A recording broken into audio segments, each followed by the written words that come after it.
Berdiri di puncak gedung pencakar langit setinggi 40 lantai, Aris menatap hamparan lampu kota Jakarta yang berkilauan seperti permata yang berserakan, tanpa menyadari bahwa orang-orang yang paling ia percayai sedang mengasah belati untuk menikamnya dari belakang. Ia telah membangun kerajaan bisnisnya, Lentera Group, dengan tetesan keringat dan air mata selama 15 tahun. Namun ia akan segera mempelajari bahwa ikatan darah tidak selalu menjamin kesetiaan, dan pengkhianatan yang paling menyakitkan selalu datang dari meja makan yang sama, tempat ia berbagi tawa. Kisah sukses Aris dimulai dari sebuah garasi sempit yang pengap dan panas di pinggiran kota. Sebagai anak sulung dari 3 bersaudara, ia merasa memikul beban dunia di pundaknya sejak ayahnya meninggal dunia saat ia baru menginjak usia 20 tahun. Dengan modal seadanya dan tekad yang sekeras baja, Aris bekerja siang dan malam, seringkali hanya tidur 3 jam di atas tumpukan dokumen dan kabel-kabel komputer. Ia mengorbankan masa mudanya, hobi, dan bahkan kehidupan asmaranya demi memastikan Ibu Ratna, ibunya, serta kedua adiknya, Bima dan Chandra, tidak pernah merasa kekurangan. Aris adalah tipe pria yang akan memberikan bajunya sendiri jika keluarganya kedinginan, sebuah sifat mulia yang sayangnya menjadi celah bagi mereka yang berhati rakus. Seiring berjalannya waktu, Lentera Group tumbuh menjadi raksasa di bidang teknologi dan logistik. Kantor pusatnya adalah sebuah mahakarya arsitektur modern dengan dinding kaca yang memantulkan langit biru, melambangkan transparansi dan kejayaan yang Aris yakini ia bangun bersama keluarganya. Bima menjabat sebagai direktur operasional, sementara Chandra menduduki kursi direktur keuangan. Aris memberikan posisi-posisi strategis ini bukan karena kompetensi mereka yang mumpuni, melainkan karena rasa sayang dan tanggung jawabnya sebagai kakak. Ia seringkali menutup mata saat melihat laporan keuangan yang tidak sinkron atau keluhan dari para manajer tentang perilaku semena-mena kedua adiknya. Baginya, keluarga adalah segalanya. Dan ia percaya bahwa kebaikan hatinya akan dibalas dengan rasa syukur dan kerja keras yang sama. Namun, di balik senyum ramah dan pelukan hangat saat makan malam keluarga setiap hari Minggu, sebuah konspirasi gelap sedang dirancang. Ibu Ratna, yang seharusnya menjadi penengah, justru seringkali memprovokasi Bima dan Chandra dengan narasi bahwa Aris terlalu mendominasi dan mengontrol semua aset keluarga. Ibu Ratna merasa bahwa sebagai ibu, ia seharusnya memiliki kendali penuh atas kekayaan yang dihasilkan Aris. Dan ia merasa Aris terlalu pelit, karena selalu menuntut laporan pertanggungjawaban atas setiap uang yang mereka gunakan. Rasa iri dan keserakahan mulai tumbuh subur di hati mereka, seperti tanaman merambat yang perlahan mencekik pohon besar yang melindunginya. Puncak dari pengkhianatan ini terjadi pada suatu sore yang mendung, ketika udara terasa berat oleh kelembaban yang mencekam. Aris baru saja kembali dari perjalanan bisnis di Singapura untuk mengamankan kontrak investasi senilai triliunan rupiah. Saat ia melangkah masuk ke ruang rapat utama, ia disambut oleh keheningan yang tidak biasa. Di sana, duduk Bima, Chandra, Ibu Ratna, dan sederet pengacara asing yang tidak pernah ia lihat sebelumnya.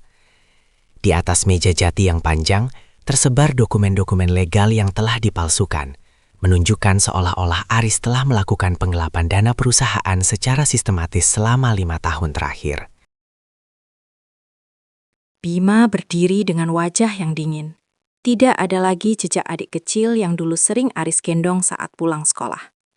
Dengan nada suara yang datar namun tajam, Bima menyatakan bahwa Dewan Direksi telah mengadakan rapat darurat tanpa kehadiran Aris dan memutuskan untuk mencopotnya dari posisi CEO. Chandra, yang biasanya pendiam, menambahkan dengan sinis bahwa mereka telah mengumpulkan cukup bukti untuk menjebloskan Aris ke penjara jika ia tidak bersedia menandatangani surat pengunduran diri dan menyerahkan seluruh sahamnya kepada keluarga. Aris menatap ibunya, mencari secercah pembelaan atau setidaknya rasa iba. Namun, Ibu Ratna hanya memalingkan wajah sambil menggenggam tas bermerek mahal yang dibelikan Aris bulan lalu. Hati Aris hancur berkeping-keping, lebih sakit daripada luka fisik manapun yang pernah ia rasakan. Tanpa perlawanan yang berarti, karena rasa kecewa yang terlalu dalam telah melumpuhkan jiwanya, Aris menandatangani dokumen-dokumen tersebut.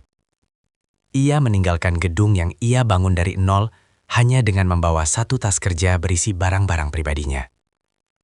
Saat ia berjalan keluar melalui lobi, para karyawan yang dulu membungkuk hormat kini menatapnya dengan pandangan penuh tanya, bisik-bisik, dan bahkan cemoohan. Hujan deras mulai turun membasahi Jakarta, seolah alam pun ikut menangisi nasib sang pionir yang kini terbuang. Aris masuk ke dalam mobil tuanya yang jarang ia pakai. Mesinnya terbatuk-batuk sebelum akhirnya menyala, membawa Aris pergi menjauh dari gemerlap kehidupan yang ternyata hanya fata morgana. Minggu-minggu pertama setelah pengusiran itu adalah masa-masa tergelap dalam hidup Aris. Ia pindah ke sebuah apartemen kecil yang lembab di pinggiran kota, tempat suara bising kendaraan dan aroma asap knalpot menjadi teman setianya. Semua rekening banknya dibekukan oleh gugatan hukum yang dilayangkan keluarganya untuk memastikan ia benar-benar lumpuh secara finansial. Aris menghabiskan hari-harinya dengan menatap langit-langit kamar, bertanya-tanya di mana letak kesalahannya. Ia telah memberikan segalanya, namun dibalas dengan pengkhianatan yang begitu terencana. Ia merasa seperti sampah yang dibuang setelah semua sarinya diperas habis. Namun, di tengah keputusasaan itu, Aris teringat akan sebuah pesan dari mendiang ayahnya, bahwa kekayaan sejati tidak terletak pada angka di saldo bank, melainkan pada ketenangan jiwa dan kemampuan untuk bangkit setelah jatuh. Dengan sisa uang tunai yang ia simpan di dalam laci tua, Aris memutuskan untuk meninggalkan Jakarta sepenuhnya. Ia ingin pergi ke tempat di mana tidak ada orang yang mengenalnya sebagai mantan CEO Lentera Group. Ia mengemasi pakaiannya dan mengemudi ke arah selatan, menuju sebuah desa terpencil di kaki gunung yang pernah ia kunjungi saat masih kecil. Desa itu bernama Sukamaju, sebuah tempat yang sejuk dengan udara yang beraroma tanah basah dan pinus. Di sana, kehidupan berjalan lambat, sangat kontras dengan hiruk-pikuk Jakarta yang gila kerja. Aris menyewa sebuah pondok kayu kecil yang dikelilingi oleh kebun sayur yang terbengkalai. Untuk menyambung hidup, ia mulai bekerja serabutan, mulai dari membantu petani memanen padi hingga memperbaiki perangkat elektronik warga desa yang rusak. Tidak ada yang tahu bahwa pria pendiam yang mahir memperbaiki radio dan traktor ini dulunya adalah orang yang menentukan arah ekonomi di industri teknologi. Di desa inilah Aris bertemu dengan Maya, seorang wanita sederhana yang mengelola sebuah panti asuhan kecil dan koperasi kerajinan tangan lokal. Maya memiliki senyum yang tulus dan mata yang selalu memancarkan kehangatan. Awalnya, Aris sangat tertutup dan waspada terhadap siapapun. Namun, kesabaran dan kebaikan hati Maya perlahan-lahan meruntuhkan tembok pertahanan yang ia bangun. Maya tidak pernah bertanya tentang masa lalu Aris. Ia hanya peduli pada apa yang Aris lakukan sekarang untuk membantu orang-orang di sekitarnya. Suatu hari, saat Aris sedang membantu memperbaiki atap panti asuhan yang bocor, Maya membawakannya segelas teh hangat dan singkong rebus. Mereka duduk di teras sambil menatap matahari terbenam yang mewarnai langit dengan warna jingga dan ungu. Maya bercerita tentang impiannya untuk membuat anak-anak panti asuhan memiliki keterampilan agar bisa mandiri di masa depan. Aris mendengarkan dengan seksama, dan untuk pertama kalinya setelah sekian lama, ia merasakan gairah yang berbeda dalam dirinya. Bukan gairah untuk menaklukkan pasar saham, melainkan gairah untuk menciptakan dampak nyata bagi kehidupan orang lain yang membutuhkan. Aris mulai menggunakan pengetahuannya di bidang bisnis untuk membantu koperasi Maya. Ia mengajari para ibu di desa cara mengemas produk kerajinan mereka agar lebih menarik, mengelola pembukuan yang sederhana namun akurat, dan memanfaatkan platform digital yang masih asing bagi mereka untuk memasarkan produk keluar daerah. Di bawah bimbingan Aris yang anonim, pendapatan desa mulai meningkat. Anak-anak panti asuhan kini memiliki akses ke buku-buku baru dan fasilitas belajar yang lebih layak. Aris menemukan kebahagiaan yang belum pernah ia rasakan sebelumnya. Kebahagiaan saat melihat senyum tulus seorang anak yang mendapatkan tas sekolah baru atau rasa syukur seorang ibu yang bisa membiayai sekolah anaknya dari hasil menjual anyaman bambu. Sementara itu, di Jakarta, Lentera Group mulai goyah. Tanpa visi dan kepemimpinan strategis Aris, Bima dan Chandra mulai bertindak ceroboh. Mereka terjebak dalam gaya hidup mewah yang berlebihan, menghambur-hamburkan uang perusahaan untuk membeli jet pribadi, villa di luar negeri, dan pesta-pesta pora. Keputusan bisnis mereka didasarkan pada ego dan keserakahan, bukan pada analisis pasar yang tajam. Para investor mulai menarik diri satu persatu karena mencium aroma ketidakberesan manajemen. Konflik internal pun pecah. Bima menyalahkan Chandra atas kerugian finansial, sementara Chandra menuduh Bima tidak becus mengelola operasional. Ibu Ratna, yang dulunya memuja-muja kedua anak bungsunya, kini hanya bisa meratapi kekayaannya yang mulai menguap. 2 tahun berlalu sejak Aris meninggalkan Jakarta. Kini, ia telah menjadi bagian tak terpisahkan dari desa Sukamaju. Ia bukan lagi pria berjas lahal dengan wajah tegang, melainkan pria dengan kaos sederhana dan kulit yang sedikit lebih gelap karena sering berada di bawah sinar matahari. Namun, dengan mata yang bersinar penuh kedamaian. Hubungannya dengan Maya pun semakin dalam. Mereka bukan hanya rekan kerja dalam membangun desa, tetapi juga pasangan yang saling mendukung secara emosional. Aris telah menceritakan seluruh masa lalunya kepada Maya, dan Maya menerimanya tanpa menghakimi. Justru semakin mengagumi keteguhan hati Aris untuk memulai kembali dari nol tanpa rasa dendam. Suatu sore, sebuah mobil mewah berwarna hitam yang tampak sangat tidak selaras dengan jalanan desa yang berbatu berhenti di depan pondok Aris. Dari dalamnya, keluar Bima dan Chandra. Penampilan mereka sangat kontras dengan terakhir kali Aris melihat mereka. Wajah mereka tampak kuyuh, dengan kantung mata yang dalam dan pakaian yang tidak serapi dulu. Mereka datang dengan wajah memelas, membawa tumpukan dokumen yang menunjukkan bahwa Lentera Group berada di ambang kebangkrutan total. Dan mereka terancam tuntutan pidana atas berbagai pelanggaran hukum yang mereka lakukan sendiri. Ibu Ratna menyusul keluar dari mobil dengan langkah gontai. Ia langsung memeluk kaki Aris sambil menangis terseduh-seduh. Ia memohon agar Aris kembali ke Jakarta, mengambil alih perusahaan, dan menyelamatkan mereka dari kehancuran. Mereka berjanji akan mengembalikan semua saham dan kekuasaan Aris, asalkan Aris bersedia membereskan kekacauan yang mereka buat. Mereka mengira bahwa dengan menunjukkan penderitaan mereka, Aris akan luluh seperti dulu dan kembali menjadi pahlawan yang memikul beban mereka. Aris menatap mereka dengan perasaan yang sulit dijelaskan. Tidak ada amarah yang meledak-ledak, tidak ada rasa puas melihat mereka jatuh. Yang ada hanyalah rasa iba yang mendalam, seperti melihat orang asing yang tersesat. Ia membantu ibunya berdiri, namun ia tidak memeluknya dengan cara yang sama seperti dulu. Aris dengan tenang mengatakan bahwa ia sudah memaafkan mereka sejak lama, namun ia tidak akan pernah kembali ke kehidupan lamanya. Ia menjelaskan bahwa Lentera Group yang sekarang bukan lagi miliknya, dan ia tidak memiliki kewajiban untuk memperbaiki kesalahan yang dilakukan oleh orang-orang yang dengan sadar mengkhianatinya. Aris memberikan saran hukum dan merekomendasikan beberapa rekan pengacara yang jujur untuk membantu mereka menghadapi proses pengadilan. Namun ia dengan tegas menolak untuk terlibat dalam manajemen perusahaan.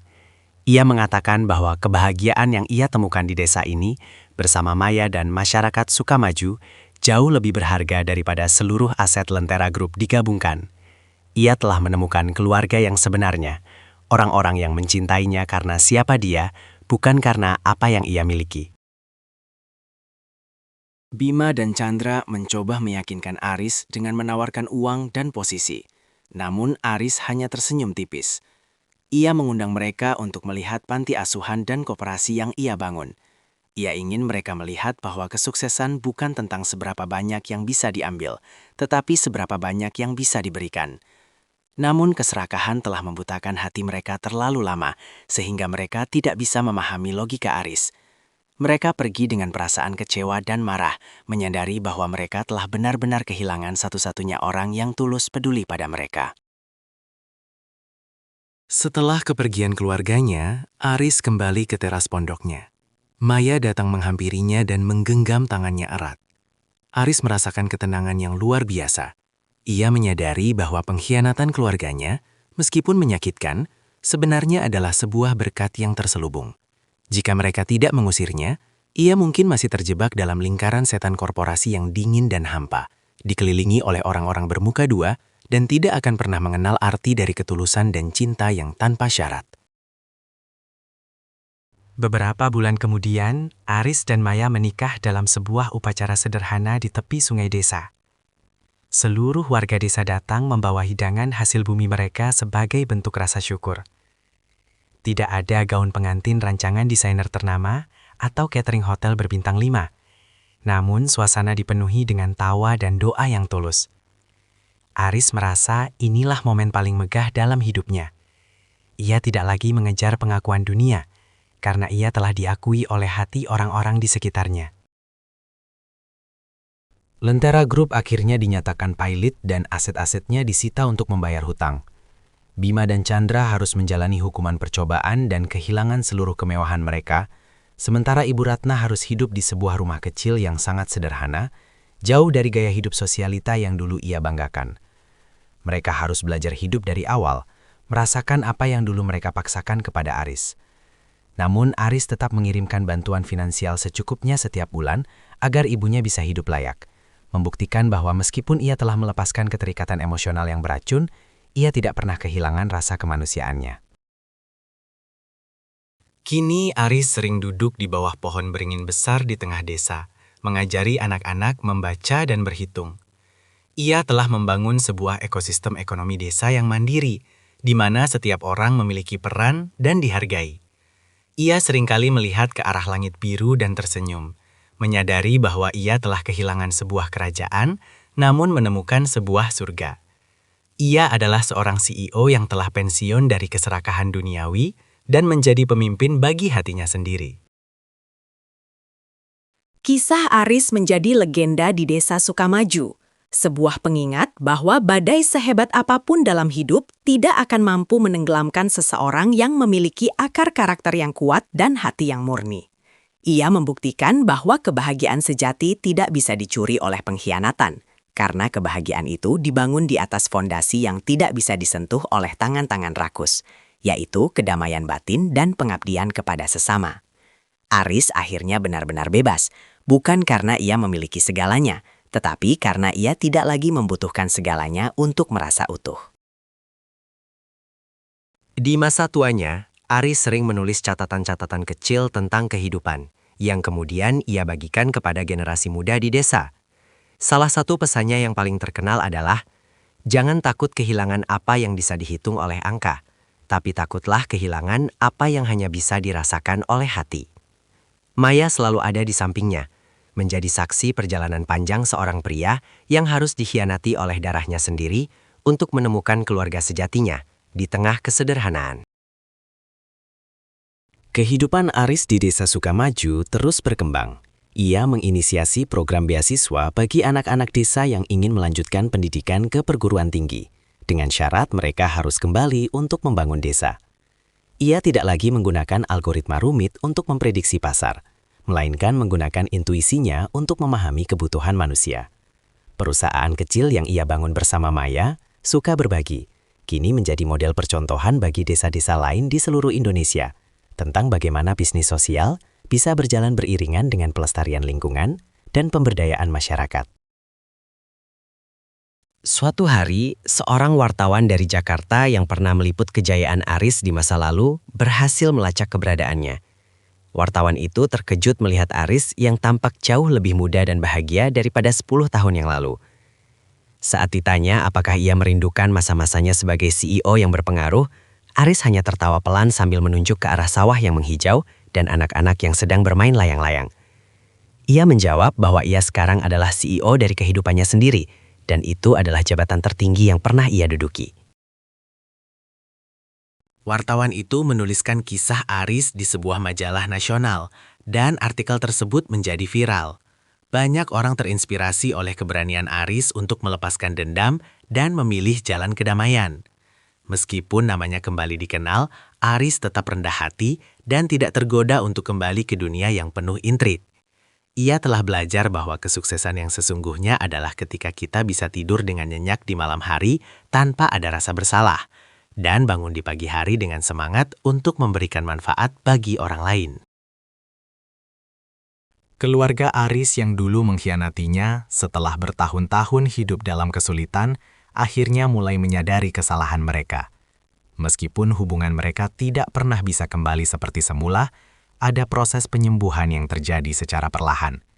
Bima mulai bekerja sebagai tenaga pemasaran di sebuah perusahaan kecil, sementara Chandra menjadi akuntan di sebuah yayasan sosial.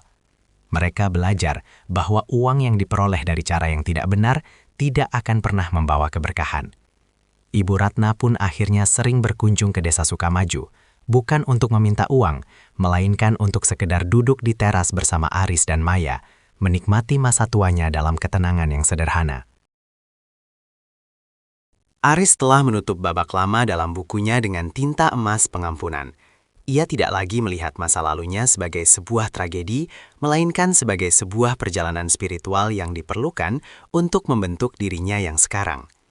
Di bawah bayang-bayang gunung yang kokoh, Aris menjalani sisa hidupnya dengan penuh rasa syukur, dikelilingi oleh cinta yang tulus, dan meninggalkan warisan yang jauh lebih abadi daripada gedung pencakar langit manapun di dunia ini.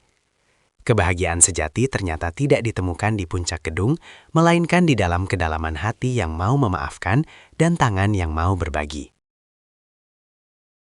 Setiap malam sebelum tidur, Aris selalu memandang bintang-bintang dari jendela kamarnya, berterima kasih kepada semesta atas setiap luka yang pernah ia alami. Karena tanpa luka itu, ia tidak akan pernah tahu betapa indahnya proses penyembuhan. Tanpa pengkhianatan itu, ia tidak akan pernah menemukan kesetiaan yang sesungguhnya. Dan tanpa kehilangan hartanya, ia tidak akan pernah menemukan kekayaan jiwanya yang tak ternilai harganya. Aris telah menemukan rumahnya yang sebenarnya, bukan dalam bentuk bangunan, melainkan dalam bentuk kedamaian yang melampaui segala pemahaman. Perjalanan Aris mengajarkan kita semua bahwa dalam bisnis maupun kehidupan, integritas adalah mata uang yang paling berharga. Kita mungkin bisa ditipu, dikhianati, atau dirampas haknya oleh orang-orang terdekat, namun mereka tidak akan pernah bisa merampas martabat dan kemampuan kita untuk bangkit kembali. Seperti pohon yang dipangkas dahan-dahannya, justru akan tumbuh lebih rimbun, demikian pula jiwa manusia yang diuji oleh penderitaan akan tumbuh lebih bijaksana dan bercahaya. Akhirnya, Aris bukan hanya seorang mantan CEO yang sukses secara finansial, tetapi ia adalah pemenang dalam ujian kehidupan yang paling berat. Ia membuktikan bahwa akhir yang bahagia bukanlah tentang mendapatkan kembali apa yang telah hilang, tetapi tentang menemukan sesuatu yang jauh lebih baik yang tidak pernah kita duga sebelumnya. Di Desa Sukamaju, di bawah langit yang sama yang dulu ia tatap dari gedung tinggi di Jakarta, Aris menemukan bahwa kebahagiaan yang sebenarnya adalah ketika kita bisa menjadi diri sendiri tanpa perlu berpura-pura, dan dicintai tanpa perlu memiliki apa-apa. Kisah ini menjadi pengingat bagi setiap orang yang sedang mengalami pengkhianatan atau kegagalan, bahwa selalu ada cahaya di ujung terowongan bagi mereka yang tetap memegang teguh nilai-nilai kebenaran. Jangan biarkan kebencian mengubahmu menjadi orang yang kamu benci. Tetaplah menjadi baik, tetaplah bekerja keras, dan biarkan waktu yang membuktikan siapa yang benar-benar layak mendapatkan kebahagiaan. Aris telah melakukannya, dan ia kini hidup dalam kebahagiaan yang abadi. Sebuah kebahagiaan yang tidak akan pernah bisa direbut oleh siapapun lagi. Terima kasih telah menyimak kisah inspiratif ini sampai selesai. Jangan lupa untuk klik tombol subscribe dan like jika cerita ini memberikan pelajaran berharga bagi Anda. Bagikan juga video ini kepada orang-orang terdekat Anda agar mereka selalu ingat akan pentingnya integritas dan ketulusan dalam hidup. Tanya, kami sangat ingin tahu dari kota atau daerah mana Anda penonton video ini. Tuliskan di kolom komentar di bawah ya. Sampai jumpa di kisah-kisah penuh makna selanjutnya.